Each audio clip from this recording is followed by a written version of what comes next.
Hanya dengan Rp15.000 per bulan, Anda telah turut berpartisipasi dalam menyebarkan dakwah bersama Tarbiyah Sunnah.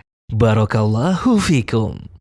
Baik, bismillahirrahmanirrahim. Assalamualaikum warahmatullahi wabarakatuh. Alhamdulillahilladzi anzala as-sakinata fi qulubil mu'minin liyazdadu imanan ma'a imanihim walillahi junudus samawati wal ard wa kana Allahu aliman hakima. Wa asyhadu an la ilaha illallah wahdahu la syarika lah iqraran bihi wa tauhidan wa asyhadu anna Muhammadan abduhu wa rasuluh sallallahu alaihi wa ala alihi wa ashabihi wa sallama tasliman mazida wa ba'd. Para pendengar Radio Tarbiyah Sunnah Bandung di mana saja Anda berada, juga para pendengar radio-radio lain yang ikut gabung pada siaran kita di pagi hari ini, para pemirsa Persada TV, juga pemirsa TV-TV lain, juga para netizen melalui akun manapun di mana saja Anda berada. Alhamdulillah kembali kita berjumpa untuk melanjutkan kajian khusus wanita muslimah, benteng bagi wanita muslimah di tengah gelombang fitnah. Kita sudah membahas beberapa poin dari benteng wanita muslimah tersebut. Pertama al-haya, yaitu rasa malu.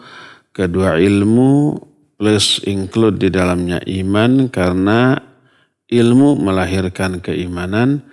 Dan poin terakhir yang kita bahas adalah akhlak. Akhlak merupakan benteng bagi siapapun, termasuk wanita muslimah, yang sangat kuat sekali.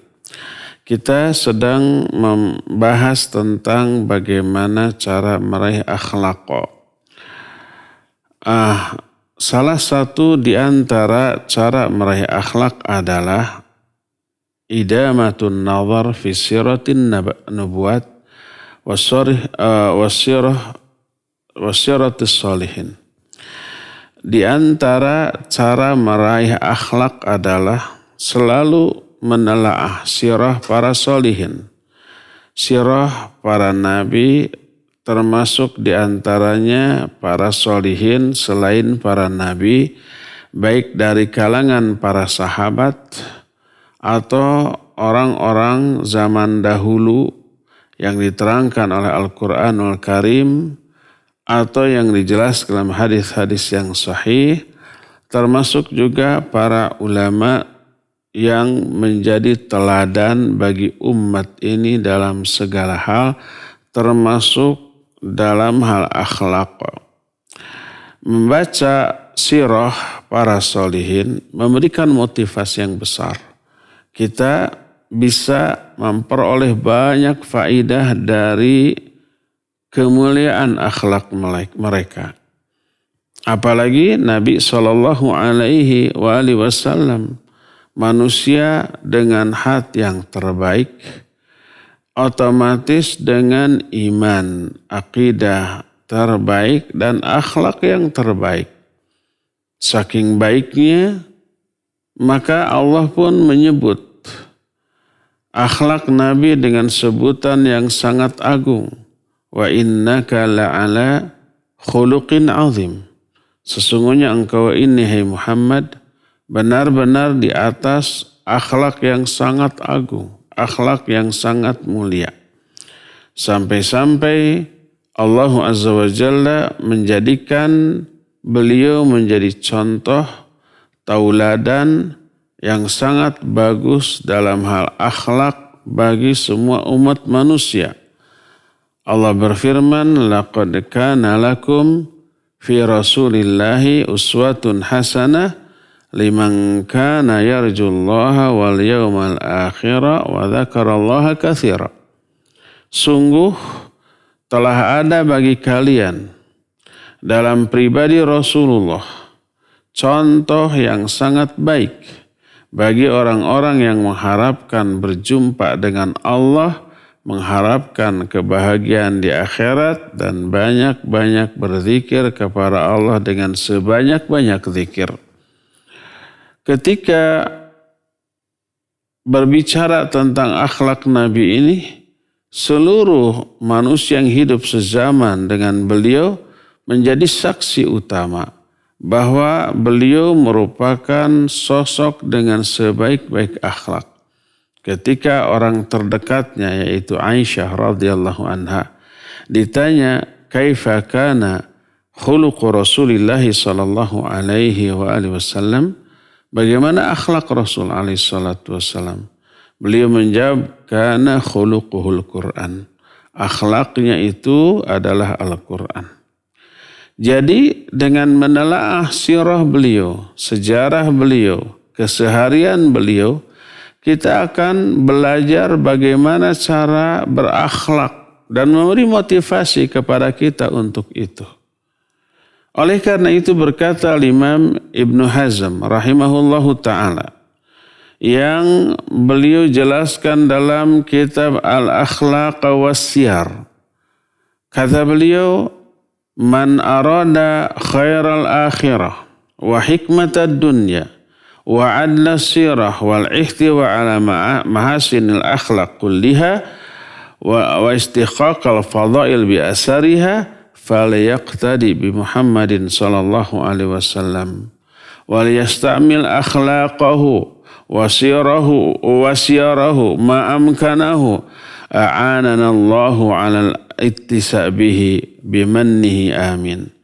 Kata Imam Ibnu Hazm rahimahullah, siapa orang yang menginginkan kebaikan akhirat sekaligus hikmah dunia dan kelurusan jalan hidup serta meraih kemuliaan akhlak dalam seluruh aspek serta menginginkan keutamaan dengan segala rahasianya, maka ikuti pribadi Muhammad sallallahu alaihi wasallam. Berakhlaklah dengan akhlak yang beliau miliki semampu mungkin, maka Allah akan menolong kita untuk mengikuti kepribadian beliau dan akan mempermudah jalan meraih hal tersebut. Berdasarkan hal itu maka wabidirasati siratin nabawiyah yatimu husnul iqtida bihi sallallahu alaihi wasallam. Dengan mempelajari sirah Nabi maka akan sempurnalah sikap mengikuti beliau, karena apa yang kita lakukan dalam rangka mengikuti tingkah laku beliau benar-benar didasarkan kepada ilmu tentang beliau tersebut.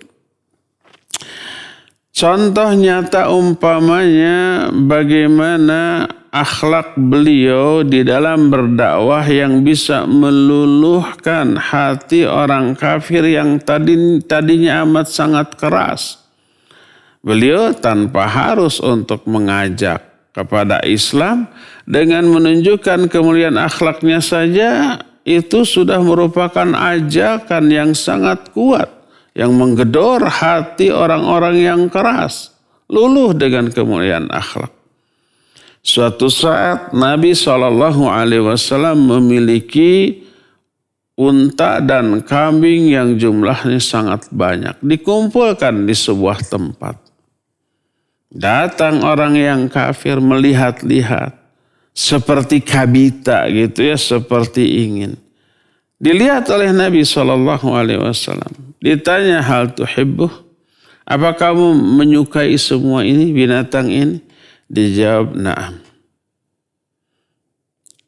Iya, saya suka kebenaran. Apa kamu menginginkannya? Iya, saya menginginkannya. Ambil semuanya ini milik kamu. Bayangkan tuh. Kepada orang yang bukan Islam. Ambil semua milik kamu kalau kamu suka. Orang itu terkejut, kaget. Dengan senang hati diambil semuanya, digiring semuanya. Dan menuju ke kampungnya, ke desanya. Lalu apa yang dia katakan? Ayyuhan nas aslimu fa inna Muhammadan sallallahu alaihi wasallam a'tani a'ta'an lam yakhshal faqr. Hai manusia, Islamlah kalian. Karena sungguhnya Muhammad sallallahu alaihi wasallam memberi kepadaku dengan pemberian orang yang tidak takut fakir, tidak takut miskin. Islam aja tuh sekampung tuh. Hanya karena menunjukkan kemuliaan akhlak dalam hal memberi kedermawanannya kepada orang yang tidak dikenal. Bahkan tidak seakidah, tidak seagama. Beliau tentu saja seorang nabi dan orang yang diberinya orang yang kafir. Tapi dengan hal itu luluhlah. Ketika ada seorang yang sangat membenci Nabi SAW. Orang ini adalah kepala suku sebuah kampung yang subur, yang menghasilkan banyak buah-buahan dan sayur-sayuran. Dan kampungnya ini menjadi penyuplai sayuran ke kota Mekah yang saat itu kota Mekah itu masih dikuasai oleh orang-orang kafir. Orang ini pernah mendengar ada seorang nabi yang ngaku nabi dari Mekah pindah ke Madinah. Tapi dengan berita miring. Digambarkan dengan gambaran sosok yang menyebalkan. Akhirnya dia membenci orang yang namanya Muhammad sallallahu alaihi wasallam. Membenci agama yang disebarkannya yaitu Islam. Membenci tempat tinggal Nabi sallallahu alaihi wasallam yaitu Madinah. Tak ada manusia yang lebih dibenci dibanding Nabi SAW. Tak ada agama yang lebih dibenci daripada Islam dan tak ada tempat yang lebih dibenci daripada Madinah. Orang ini kemudian berangkat dari kotanya menuju Mekah untuk menunaikan umrah. Sebelum Islam datang, syariat umrah itu sudah ada zaman dahulu. Cuma dengan tata cara yang tentu saja berbeda. Ketika tawafnya itu ya tawaf mengelilingi Ka'bah, tapi dalam keadaan telanjang. Di tengah jalan ditakdirkan orang ini berjumpa dengan rombongan para sahabat. Dan kemudian ditangkap. Dibawa ke Madinah. Kemudian ditawan di dalam Masjid Nabawi. Ketika Nabi SAW melihat ada tawanan ini, beliau berkata, kalian tahu nggak siapa ini? Ini adalah kepala suku suatu kampung. Muliakan dia. Akhirnya Nabi SAW pulang ke rumahnya membawa sekantung kurma yang baik lalu diberikan kepada tawanan ini. Tawanan ini berkata, "Hai Muhammad, kalau kamu memberi, berilah ke orang yang akan berterima kasih membalas kebaikanmu. Kalau kamu umpamanya mau membunuh uang yang banyak, minta tebusan berapa yang harus aku tebus agar kamu membebaskan aku. Kalau kamu membunuh aku, bunuh aku sekarang juga." Dibiarkan.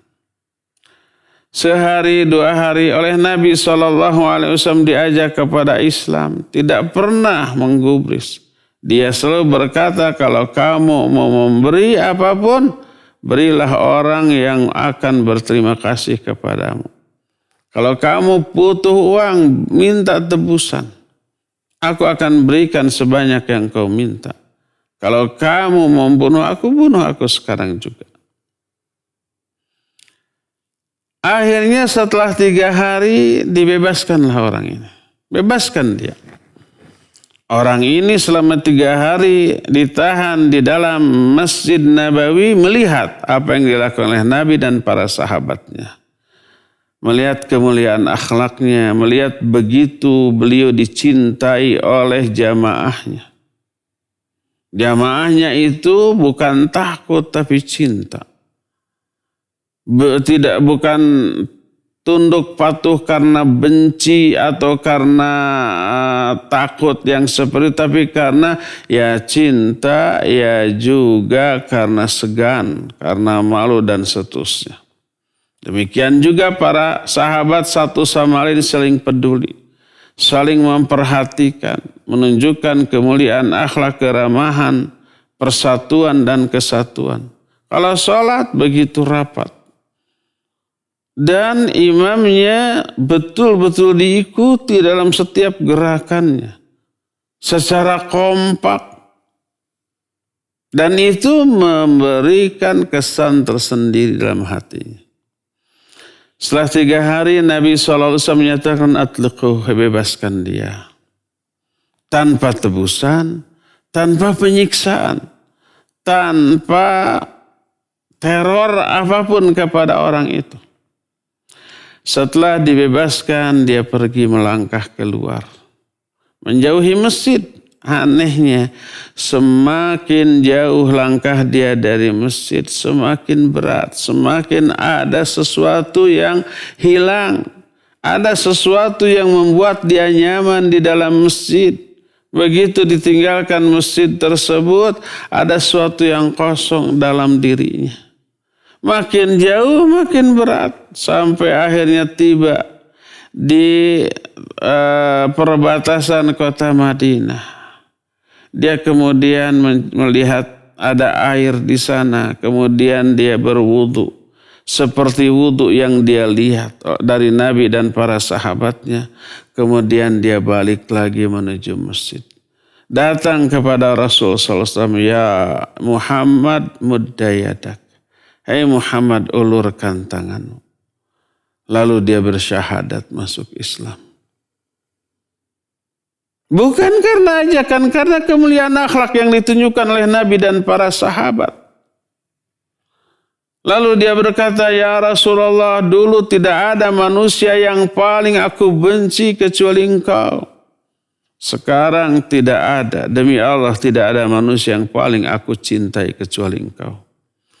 Dulu tidak ada agama yang paling aku benci kecuali Islam, kecuali agamamu. Sekarang demi Allah tidak ada agama yang lebih aku cintai daripada Islam. Dulu tidak ada tempat yang paling aku benci selain Madinah karena engkau menetap di dalamnya. Sekarang demi Allah tidak ada kota yang lebih aku cintai daripada Madinah.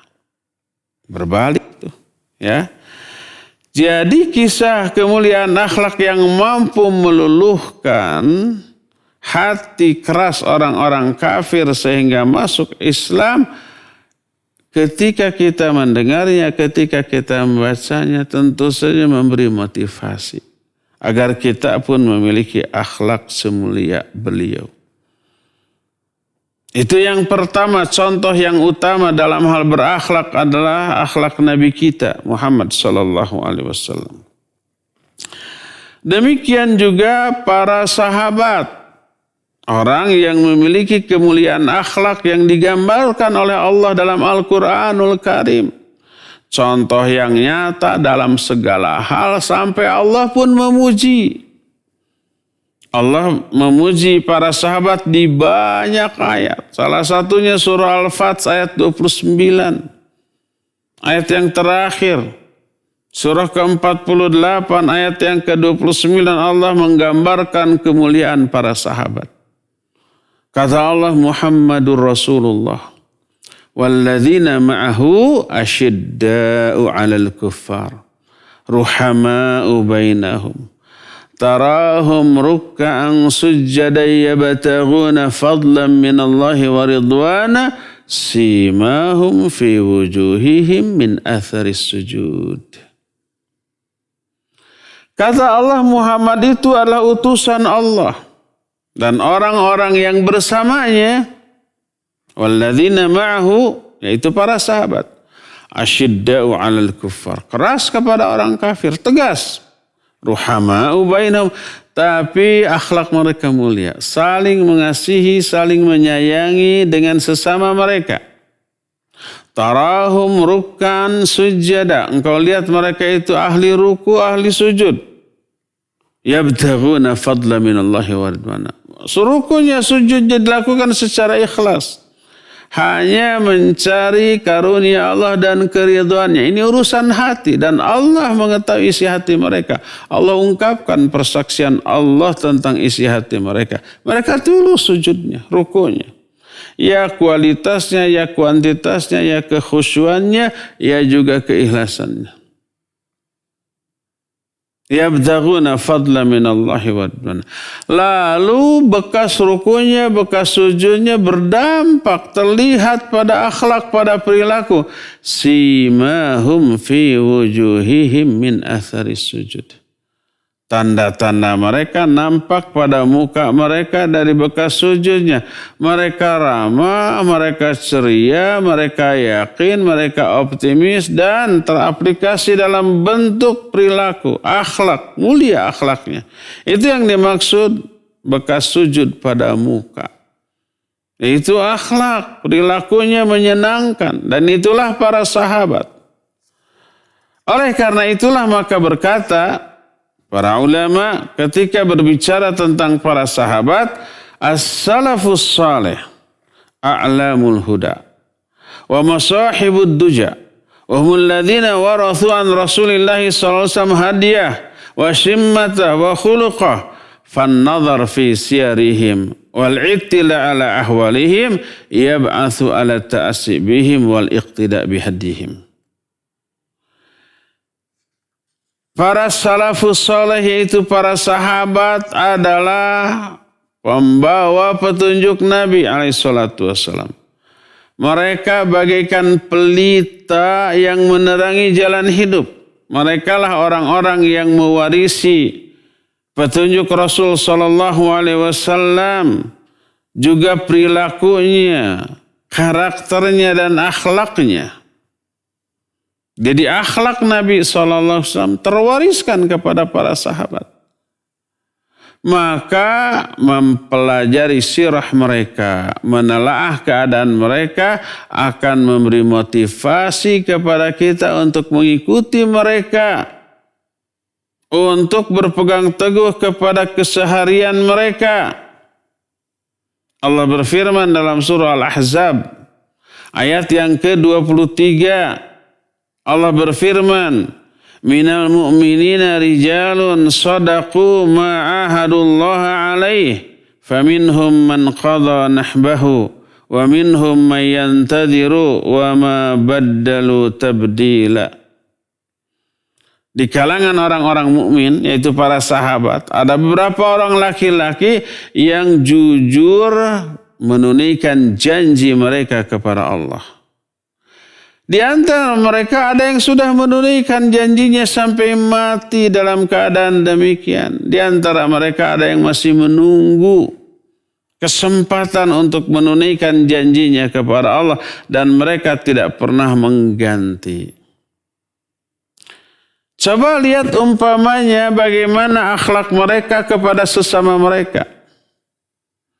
Yang Allah ungkapkan di antara dalam surah Al-Hasr, alladzina tabawwa'ud dara wal iman yuhibbuna man hajara ilaih wa la yajiduna fi sudurihim hajatan mimma utu wa yu'thiruna ala anfusihim walau kana bihim khassasah.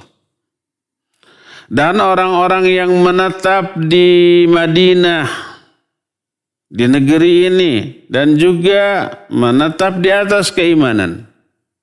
Yuhibbuna man hajara ilaihim. Mereka itu mencintai kaum muhajirin, orang-orang yang datang dari Makkah menuju Madinah untuk menetap di kota Madinah. Mereka tidak memperlakukan muhajirin sebagai semah, tidak, tapi diperlakukan sebagai tamu. Tamu ditata dan dijamu. Tidak diperlakukan sebagai semah ngahesekeun nu boga imah, tidak. Makanya dijamu dengan jamuan yang melebihi dari apa yang mereka lakukan kepada diri mereka dan keluarga mereka. Yuhibbuna man hajara ilaihim. Terus tulus kata Allah, wala yajiduna fi sudurihim hajatan mimma utu. Mereka itu tidak merasakan dalam hati mereka keberatan sedikit pun tentang apa yang mereka berikan kepada para muhajirin. Wa yuthiruna ala anfusihim walau kana bihim khassasah. Mereka lebih mengutamakan para muhajirin daripada diri dan keluarga mereka padahal kondisi mereka itu butuh. Ayat ini berkaitan dengan sebuah kisah kedatangan muhajirin kepada Nabi SAW. Bayangkan orang ini dari Mekah tidak bawa apa-apa demi iman. Kelaparan, kehausan, kepanasan, kedinginan, perjalanan dari Mekah ke Madinah. Coba bayangkan, 500 km ditempuh dengan berjalan kaki tanpa bekal. Tanpa membawa apa-apa, karena siapapun orang yang akan meninggalkan Mekah oleh orang-orang kafir Mekah nggak boleh bawa apa-apa. Kebayang ya capek, ya lelah, ya haus, ya lapar. Nabi SAW bergegas masuk ke rumahnya untuk menghidangkan makanan, tapi tak ada satu sedikit pun makanan yang bisa dihidangkan. Lalu Nabi SAW berkata kepada para sahabat, siapa yang mau memuliakan tamuku? Ada seorang sahabat, saya ya Rasulullah.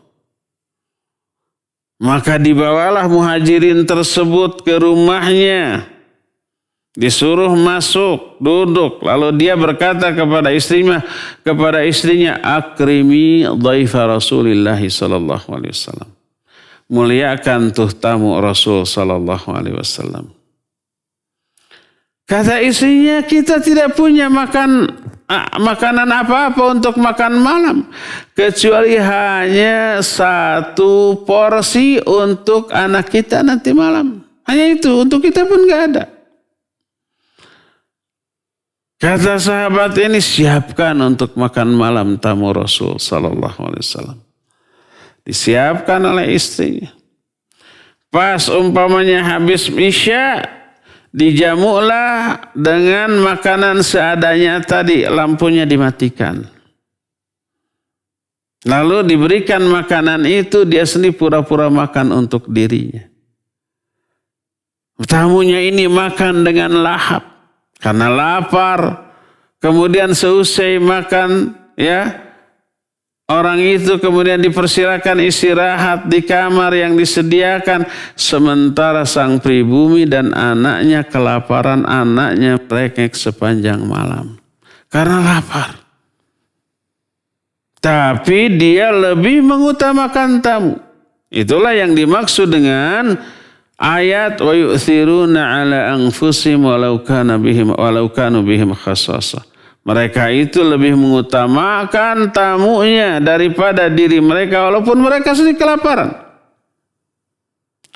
Keesokan harinya Rasul sallallahu alaihi wasallam berjumpa dengan sahabat ini dan bertanya, apa yang kamu lakukan kepada tamuku? Dibilang begini-begini, lalu absyir, berbahagialah kamu karena Allah telah menerima kemuliaan akhlakmu dalam memperlakukan tamumu. Lalu turun ayat ini. Nabi menyampaikan ayat ini dalam surah Al-Hasyr, walladzina tabawwa'ud dar wal imana min qablihim yuhibbuna man hajara ilaihim wa la yajiduna fi sudurihim hajatan mimma utu wa yu'thiruna ala anfusihim.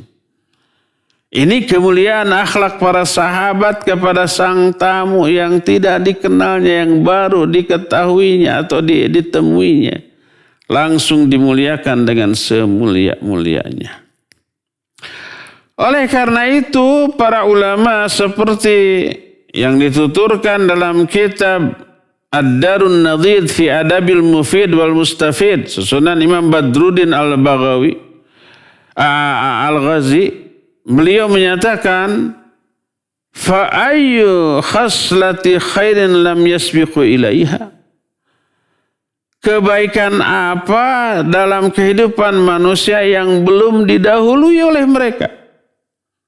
Seluruh kebaikan yang dilakukan oleh manusia zaman kini itu sudah jauh lebih dahulu dilakukan oleh para sahabat Nabi SAW.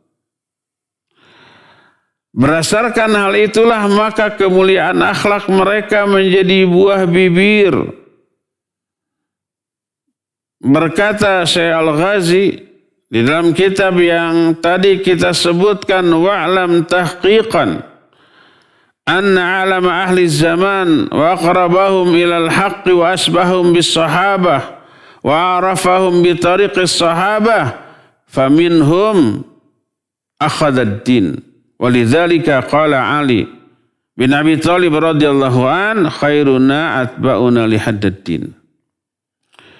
Ketahuilah dengan sebenar-benarnya bahwa orang yang paling faham di setiap zaman dan paling dekat dengan mereka kepada kebenaran dan yang paling serupa dengan para sahabat Nabi sallallahu alaihi wasallam adalah yang dari mereka mengambil agama adalah orang yang paling mengikuti agama ini. Makanya berkata Ali bin Abi Thalib, khairuna atba'una lihadzal din. Manusia yang paling baik di kalangan kita adalah manusia yang paling mengikuti ketetapan agama ini. Dalam sebaik syair dikatakan, fatashabbahu illam yatakunu mithlahum. Inna tashabbuha bil kiram falahun. Serupalah kamu dengan mereka kalau kamu tidak bisa persis seperti mereka. Tapi minimal mengikuti mereka. Maksudnya para sahabat. Karena menyerupai atau meniru-niru manusia yang mulia adalah sebuah kebahagiaan. Sebuah kesuksesan dan sebuah kemuliaan. Oleh karena itu siapa saja orang yang mengikuti mereka, mempelajari sirah mereka, sejarah hidup mereka, akan memberikan inspirasi dan motivasi untuk mengikuti mereka. Jangankan ya, manusia saleh, manusia durhaka, tapi ada sedikit kesolehan dalam hidupnya ternyata memberikan inspirasi. Sebagaimana yang sering kita bahas tentang kisah yang diceritakan oleh Nabi SAW tentang orang yang hidup di zaman Bani Israel.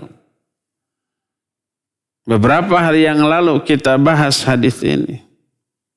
Yaitu seorang laki-laki yang safar sendirian lalu kehausan lalu menemukan sebuah sumur lalu dia turun ke bawah untuk apa? Untuk minum. Lalu begitu naik dia berjumpa dengan seekor anjing yang kehausan yang hampir mati karena hausnya. Dia turun lagi, kemudian mengambil air dengan sepatunya ketika naik, kemudian digigitlah sepatu itu, kemudian diapakan? Diberikan air itu kepada anjing, selamat anjing itu. Berakhlak mulia kepada anjing. Kata Nabi SAW, syakkarallahu la faghafarallahu wa adkhalahul jannah. Allah membalas kebaikan orang itu dengan cara diampuni dosa orang itu dan dimasukkan ke dalam surga. Dalam hadis riwayat Imam Bukhari, seorang wanita pezina, pelacur, hina dina, dia melihat seekor anjing mengelilingi sebuah sumur karena kehausan yang sangat. Wanita ini kemudian turun, membuka sepatunya, mengambil air dan digigit di mulutnya. Kemudian dia menaik ke atas, kemudian dia memberikan itu kepada anjing, airnya kepada anjing, dan akhirnya anjing itu selamat dari kematian karena kehausan. Apa yang terjadi? Diampuni dosa zina wanita tersebut dan dimasukkan ke dalam surga. Lihat, satu kesolehan yang dilakukan oleh orang yang durhaka menginspirasi kita untuk berakhlak yang mulia sekalipun kepada seekor binatang yang dianggap najis oleh kita. Bukan hanya dianggap, memang benar-benar najis. Berdasarkan hal itulah maka berkata para ulama seperti yang diterangkan dalam kitab Mawsu'atul Akhlaq,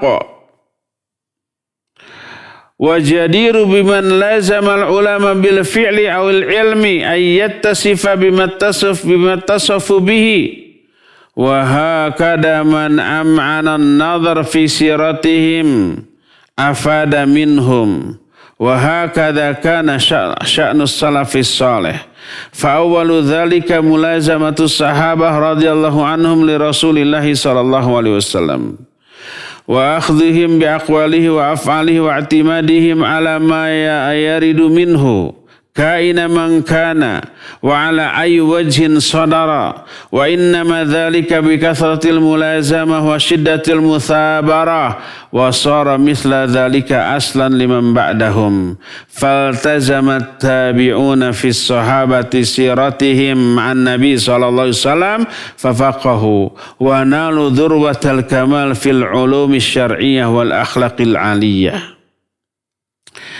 Yang lebih mesti lagi, yang lebih realistis lagi adalah orang yang belajar langsung mulazamah dengan para ulama baik dalam hal perbuatan ataupun ilmu, umumnya meniru apa yang mereka lihat dari gurunya. Baik yang baik ataupun yang buruk. Murid akan meniru tingkah laku dan karakter dari gurunya, baik yang baik ataupun yang buruk.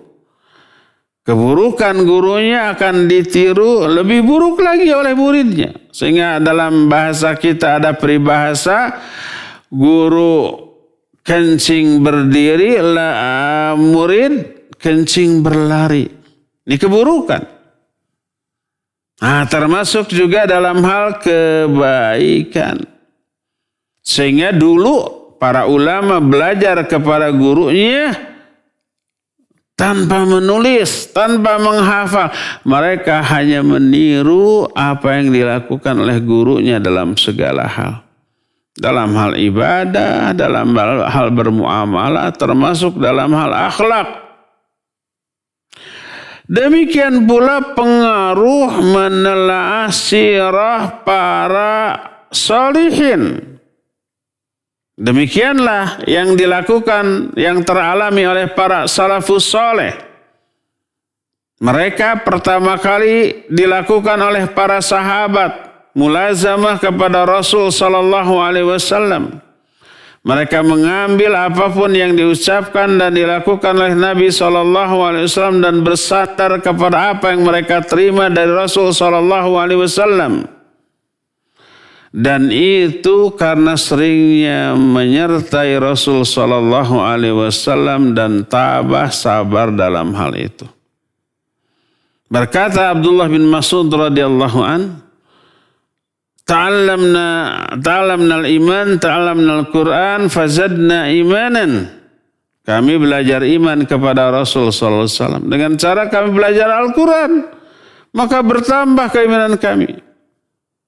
Lalu masih kata Abdullah bin Mas'ud, fa idza ta'allamna 10 ayat lam nujawizhunna hatta na'rifa ma'aniyahunna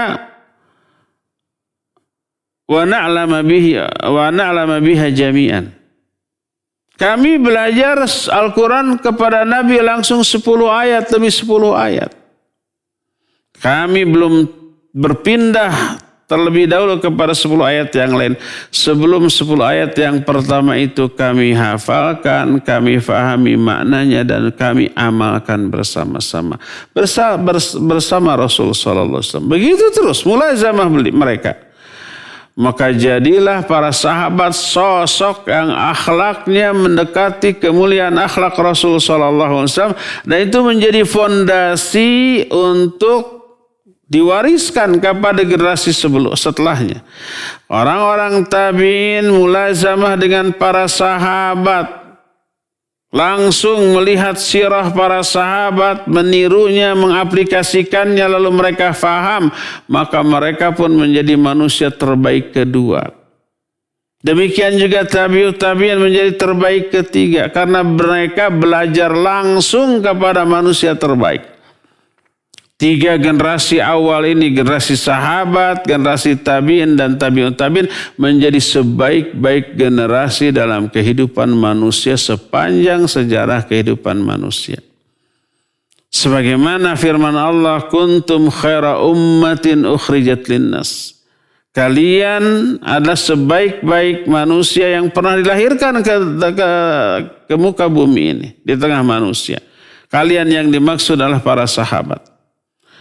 Berkata Nabi SAW dalam Sahih Bukhari, khairun nas qarni, thumma alladhina yalunahum, thumma alladhina yalunahum.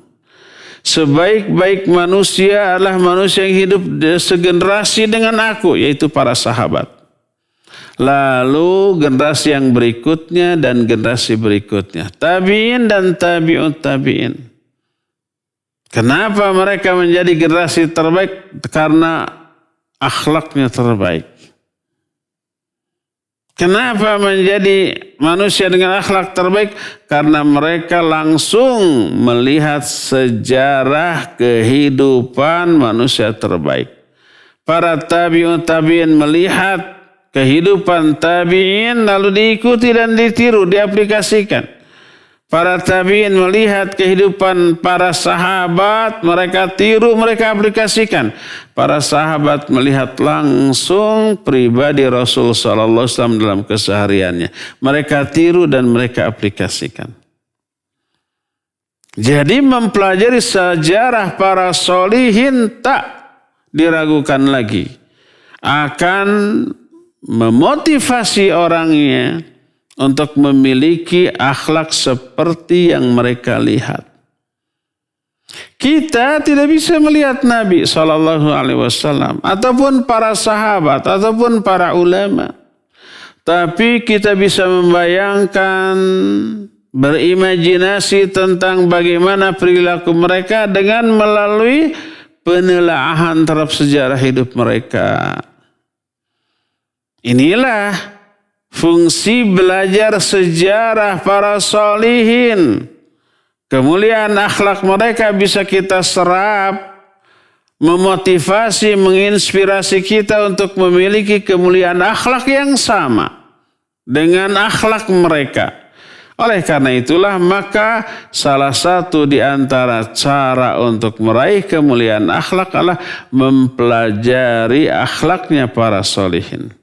Dari kalangan para nabi, para sahabat, dan para ulama yang hidup setelahnya, mereka contoh yang nyata dalam hal akhlak. Saking mulia dan nyatanya Allah pun memuji mereka. Nabi kita Muhammad sallallahu alaihi wasallam pun memuji mereka dalam ayat dan banyak hadis yang menerangkan tentang hal tersebut. Inilah penjelasan tentang bagaimana cara meraih akhlak yang bisa kita terapkan dalam kehidupan keseharian kita sehingga kita pun insya Allah bisa meraih akhlak yang mulia sebagaimana mereka lebih dahulu telah memilikinya. Ya, ikhwan wal akhwat a'azanillahu wa iyyakum, cukup penjelasan kita sampai di sini saja dan kita masih punya sisa waktu untuk bertanya jawab. Wa sallallahu ala nabiyina Muhammadin wa ala alihi wa sahbihi wasallam. Silakan. Ya, alhamdulillah sudah disampaikan kajian ini oleh Al-Ustaz Abu Haidar Rusani hafizahullah taala. Untuk selanjutnya kita akan buka sesi tanya jawab. Bagi antum yang akan bertanya kami persilahkan. Kami ketunggu telepon antum di nomor 022-8686-2637 atau melalui pesan singkat nomor 0811227146. Baik, sudah ada penelpon yang masuk, kita angkat. Halo. Assalamualaikum warahmatullahi wabarakatuh. Waalaikumsalam warahmatullahi wabarakatuh. Silakan Pak Mul. Siap, Ustadz, saya mau tanya. Pada waktu dulu para sahabat belajar mengikuti guru-gurunya yang telah ada sejarahnya. Nah kemudian sekarang ada si Fulan mengakui sama gurunya kajian-kajian sudah banyak. Kemudian setelah mengikuti kajian yang lain sudah pernah dikasihkan gurunya yang sekarang. Apa bolehkah kita mengakui kepada orang yang telah memberikan itu tadi pelajaran-pelajaran yang sesuai dengan syar'i? Sekian, pertanyaan saya. Assalamualaikum warahmatullahi wabarakatuh. Waalaikumsalam warahmatullahi wabarakatuh. Ya Pak Mulyono di Margahayu, barakallahu fik. Pertanyaannya, seseorang belajar ke beberapa guru gitu ya. Naon pertanyaan tezen? Apa boleh mengatakan bahwa itu guru-gurunya gitu? Mengajarkan lagi kepada orang lain gitu?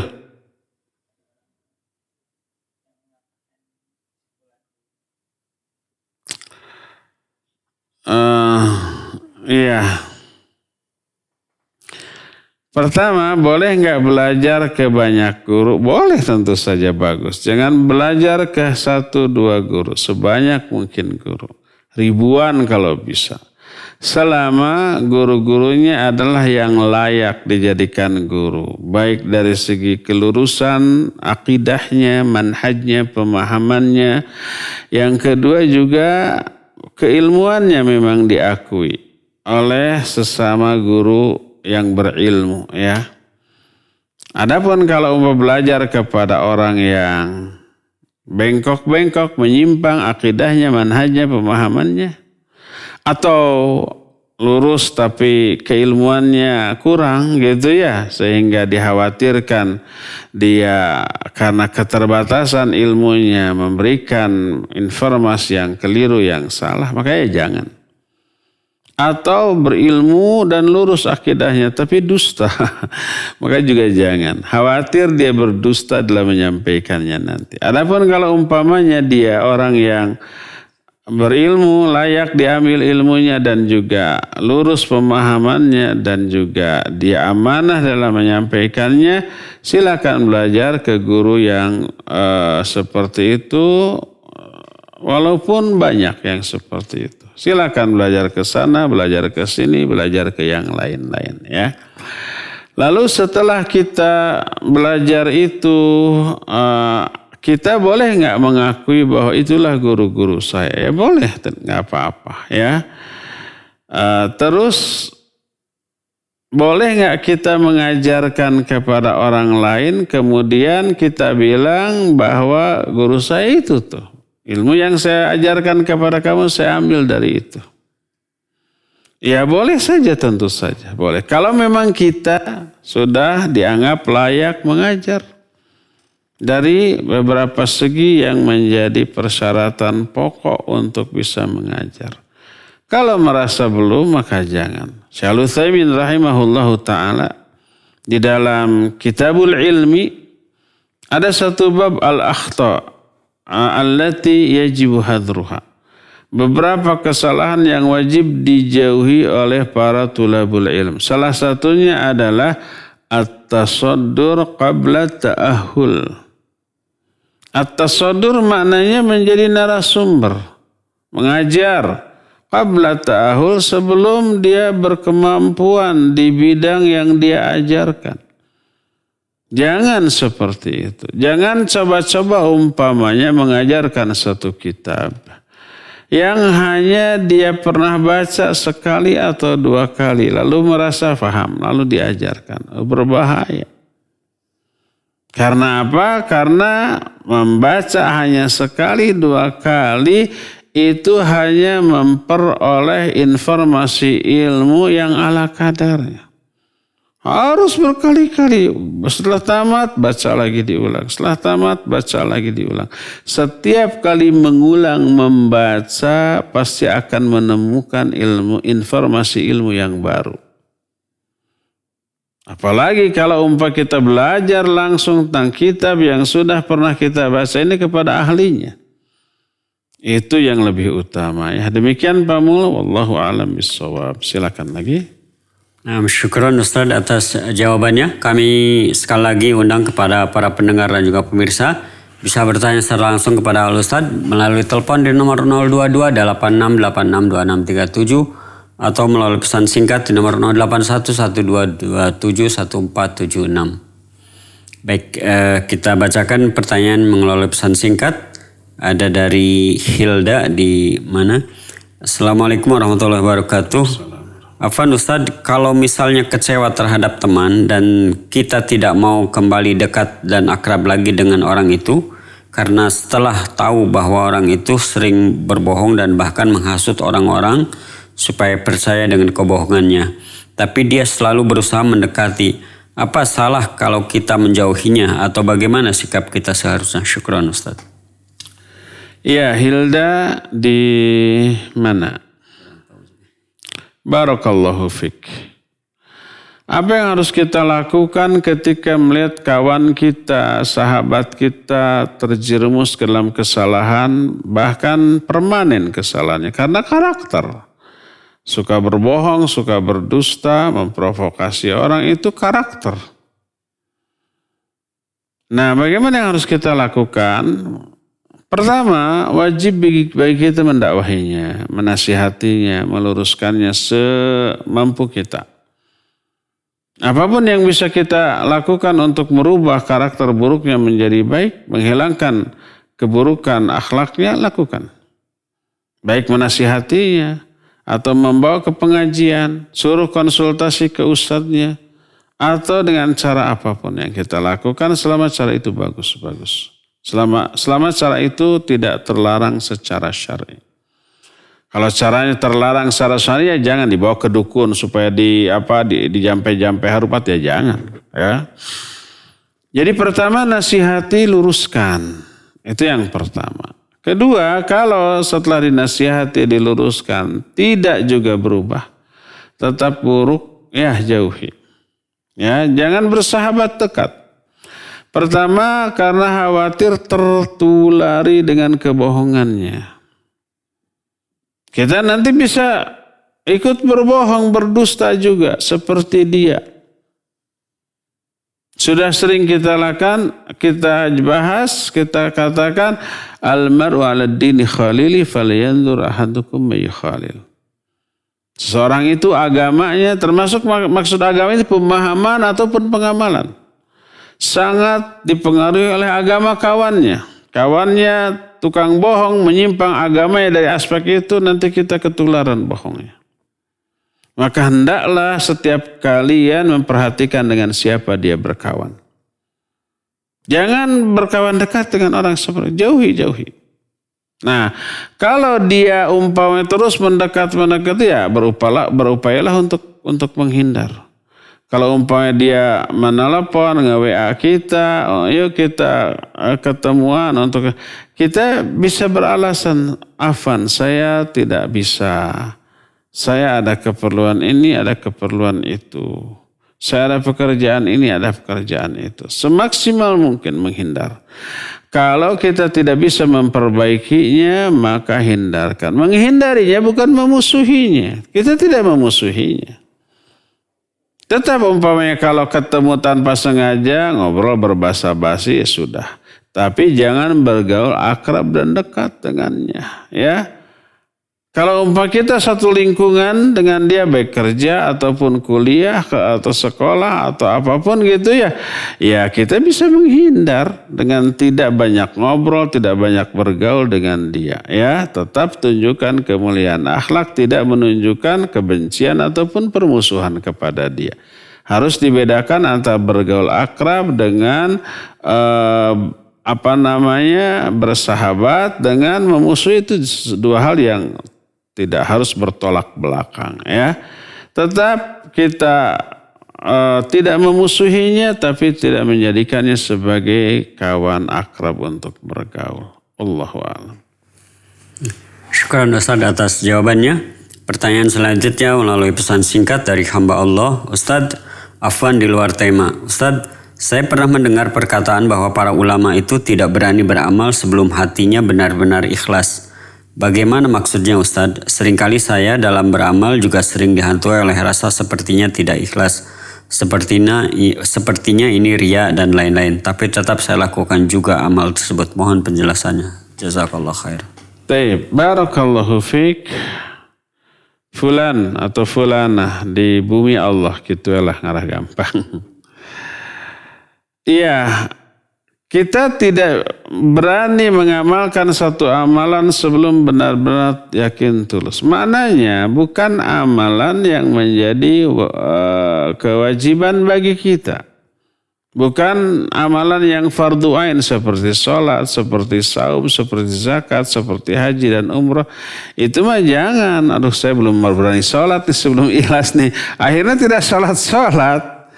Ramadan saya belum tentu ikhlas nih, makanya tidak saum-saum. Jangan begitu. Lakukan semampu yang kita bisa dan berupaya tetap untuk ikhlas. Nah, adapun amalan-amalan yang hukumnya tidak wajib, ya, yang umpamanya hanya anjuran, ya, maksudnya bukan tidak berani beramal sebelum ikhlas, tetapi nih, meyakinkan niat yang ikhlas dalam beramal tersebut.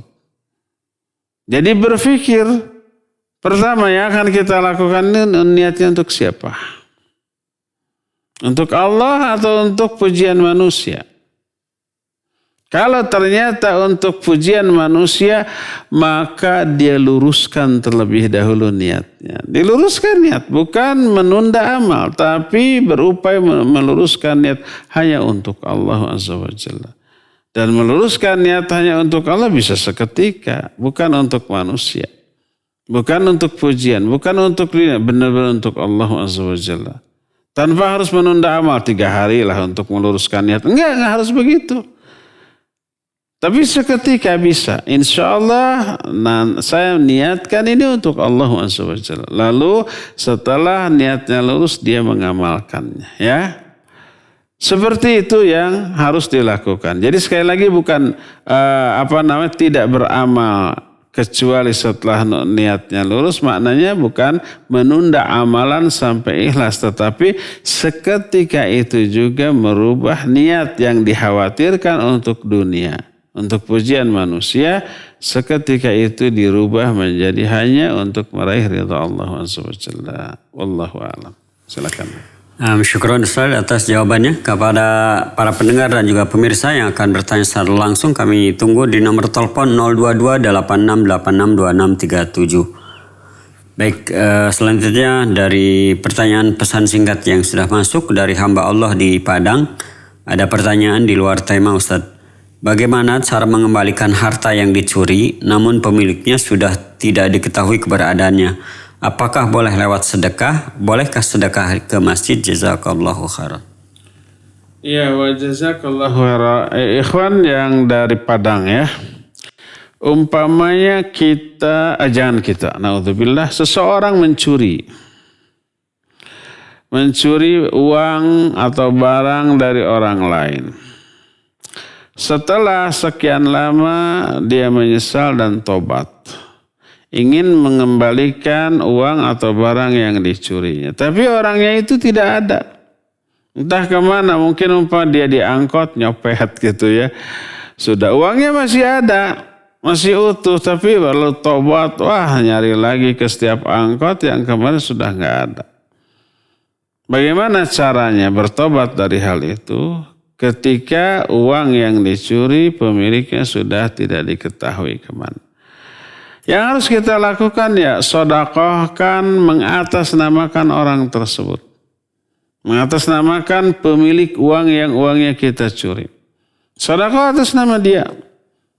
Ya, ke masjid, ke pesantren, ke fuqara dan masakin, ke pihak-pihak yang layak. Boleh? Boleh. Sekali lagi itu sedekah atas nama dia. Dan pahalanya insya Allah akan sampai kepada dia dan juga akan sampai kepada orang tersebut. Tapi setelah disedekahkan, lalu berjumpa dengan orangnya, ya bilang saya dulu pernah mengambil uang kamu, mau saya kembalikan, kamunya nggak diketahui kemana dan sudah saya sedekahkan atas nama kamu. Kalau orang itu menyatakan, nggak bisa sini, ganti dengan uang kita, maka yang sudah disedekahkan menjadi sedekah kita. Ya, demikian. Wallahu a'lam bishawab. Silakan. Syukran Ustaz atas jawabannya. Kami kembali mengundang para pendengar untuk bisa bertanya secara langsung kepada Ustadz di nomor telepon 022-8686-2637. Baik, pertanyaan selanjutnya dari pesan singkat dari hamba Allah juga. Ustadz, kalau seorang istri sudah tidak mau punya anak lagi disebabkan sudah berumur 46 tahun dan sudah punya anak 5, tenaga juga sudah berkurang, apakah dosa? Sedang suami pingin nambah anak lagi. Syukran Ustadz atas jawabannya. Iya, istri sudah punya 5 anak, sudah cukup tua, 45 tahunan kira-kira dan tidak memiliki anak, tidak ingin punya anak lagi. Apakah berdosa atau tidak ya? Sedangkan suami masih ingin punya anak lagi. Iya, kalau dia merasakan, dikhawatirkan akan ada madarat yang muncul dengan kelahiran anak yang ke-6. Baik secara fisik ataupun secara psikis ya. Dia merasa cukup dengan 5 anak gak masalah. Kalau umpamanya suami ingin punya anak lagi dan dianya tidak sanggup lagi, ya bilang, ya silakan punya anak saja dari istri yang lain. Suruh dia menikah lagi, carikan kalau perlu. Kalau enggak suruh cari aja sendiri. Saya cukup 5 saja. Relakan ya boleh. Bagus demikian ya. Agar keinginan kedua belah pihak terpenuhi. Keinginan wanita untuk tidak punya anak itu, punya anak lagi terpenuhi. Keinginan suaminya untuk punya anak lagi juga terpenuhi. Gampang kan solusi? Gampang diucapkan ya. Semoga Allah Azza wa Jalla memberikan solusi ya kepada suami istri tersebut. Wallahu a'lam. Nah, syukran Ustaz atas jawabannya. Kami bacakan kembali pertanyaan dari pertanyaan yang lain. Assalamualaikum Pak Ustadz. Mau nanya, apakah istri yang berpenghasilan berhak mendapatkan nafkah? Bagaimana besarannya? Nuhun. Iya, tentu saja tetap suami itu berkewajiban menafkahi istrinya walaupun istrinya kaya raya. Besarannya gimana? Ya sesuai dengan kemampuan suami.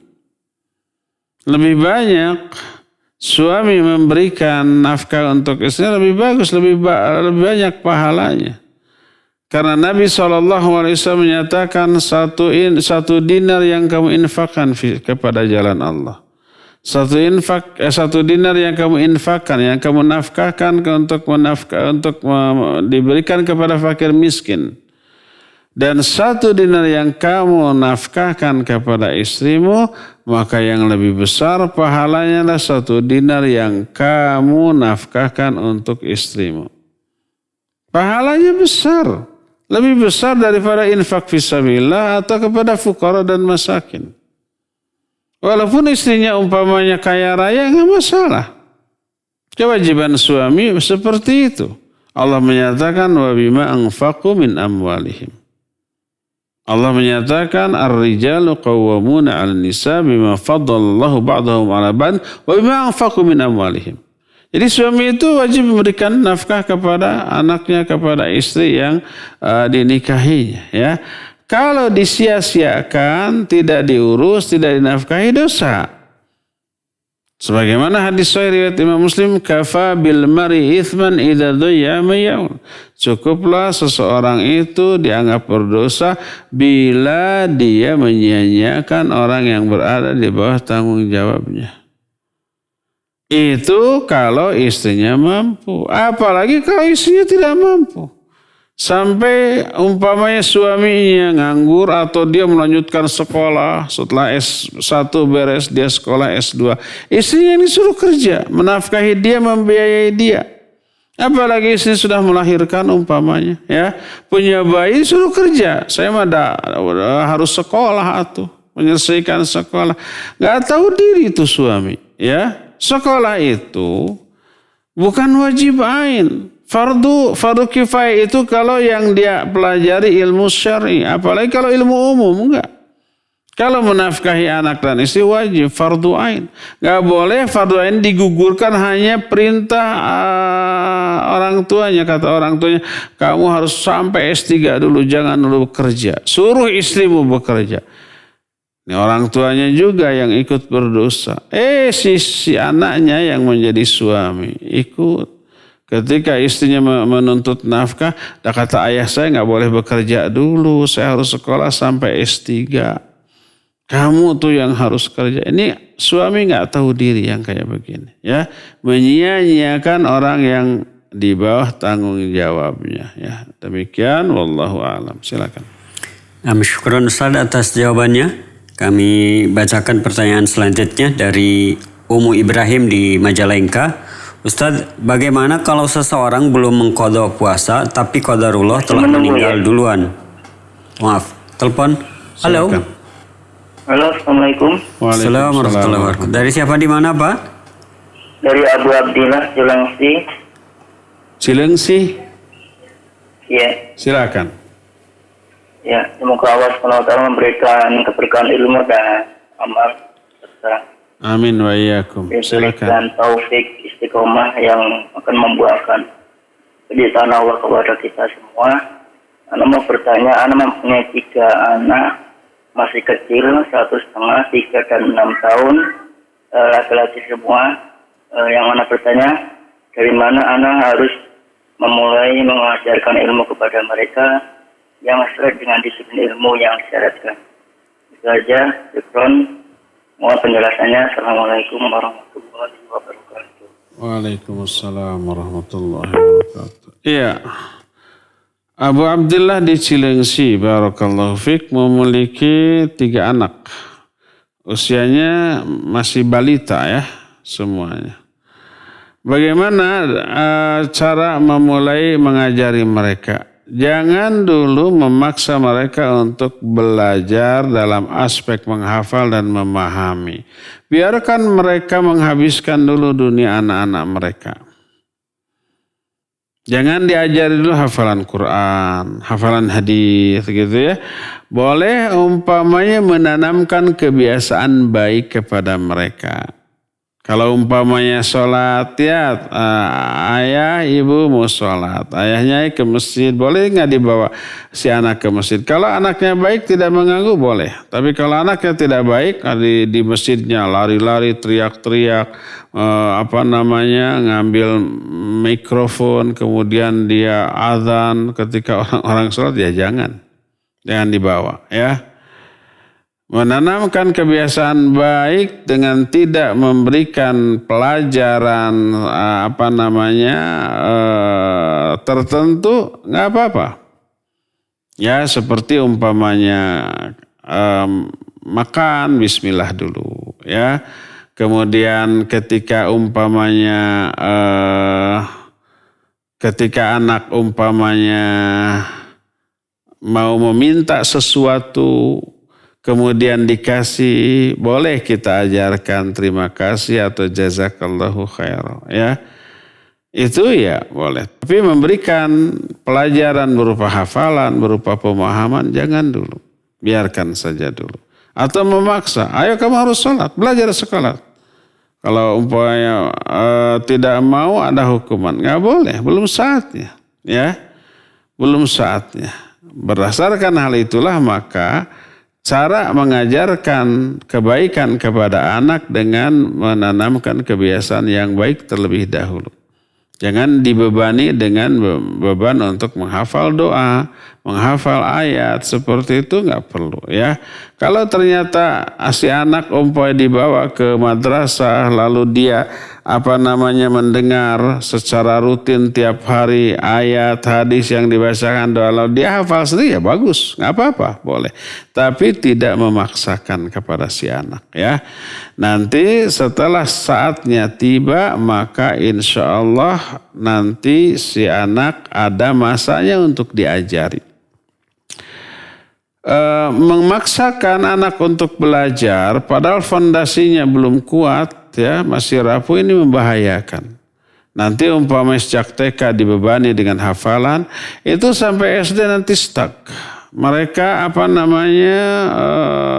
jenuh, jemu. Dari sejak umpamanya TK di pesantrenkan ya, berpisah jauh dari orang tuanya. Kemudian mereka belajar. Nanti level SMP itu sudah jenuh dengan suasana belajar menghafal seperti itu. Nanti nggak bisa lanjut. Mereka bisa berontak. Oleh karena itulah maka jangan paksa anak untuk belajar sebelum waktunya tiba ya. Wallahu a'lam bishawab. Di terakhir ya. Iya, nah yang terakhir yang tadi yang sudah dibacakan Ustaz dari Ummu Ibrahim di Majalengka. Ustaz, bagaimana kalau seseorang belum mengqadha puasa tapi qadarullah telah meninggal duluan? Apakah keluarga yang ditinggalkan harus bayar fidyah? Iya, kalau punya hutang qadha saum Ramadan bayar dengan fidyah. Bukan dengan disaumkan oleh keluarganya. Adapun hadis riwayat Imam Bukhari yang menyatakan man mata wa alaihi syam falyasumhu alaihi waliyuhu. Siapa orang yang mati dalam keadaan punya hutang saum, hendaklah dibayarkan saumnya itu oleh walinya. Itu maknanya adalah saum nazar. Kalau orang bernazar mau melakukan saum. Tapi sebelum dilakukan, sudah mati, maka bayar saumnya oleh walinya, oleh anaknya, oleh ahli warisnya. Ya. Adapun kalau umpamanya memiliki hutang saum Ramadan, lalu belum terbayar sudah mati, maka dibayar dengan fidyah. Bukan disaumkan oleh salah satu anggota keluarganya. Bayarkanlah fidyah sebanyak yang dia tinggalkan dari saumnya, maka insya Allah itu sudah mencukupi ya. Ya cukup sampai di sini saja. Insya Allah kita akan jumpa kembali di hari di pertemuan yang akan datang. Subhanakallahum bihamdik. Asyhadu an la ilaha illa anta astaghfiruka wa atubu ilaik. Alhamdulillah rabbil alamin. Wassalamualaikum warahmatullahi wabarakatuh.